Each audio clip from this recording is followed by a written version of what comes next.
നിഗൂഢതകൾ നിറഞ്ഞ രാത്രിയുടെ രണ്ടാം യാമത്തിൽ കരിമ്പനകൾക്കിടയിലൂടെ അരിച്ചിറങ്ങുന്ന മന്ദമാരുതനും തത്തകൾ തത്രിക്കുന്നു, മൂർന്നകൾ മൂത്രിക്കുന്നു. ആ ശബ്ദവും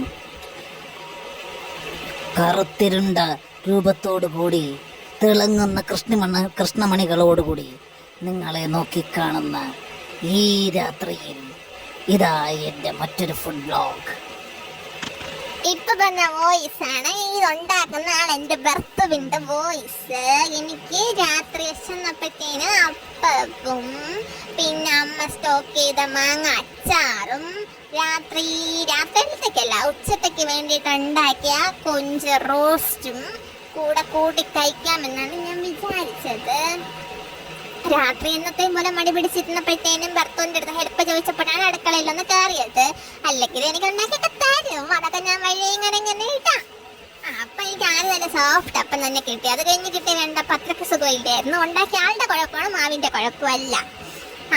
അപ്പൊ എന്തായാലും അങ്ങനെ 3 അപ്പമൊക്കെ ഉണ്ടാക്കിയിട്ട് കൂടെ കഴിക്കാൻ വേണ്ടി അമ്മയുടെ ഭരണിയിൽ സ്റ്റോക്ക് ചെയ്ത് അച്ചാറൊക്കെ സൈഡിലോട്ട് വെച്ച് പിന്നെ കുറച്ചിരി ഉണ്ടായിരുന്നുള്ളൂ. കുറച്ചുണ്ടായിരുന്ന ആ കൊഞ്ച് റോസ്റ്റും കൂടെ സൈഡിലോട്ട് എടുത്ത് വെച്ചിട്ട് അങ്ങ് തിന്ന്.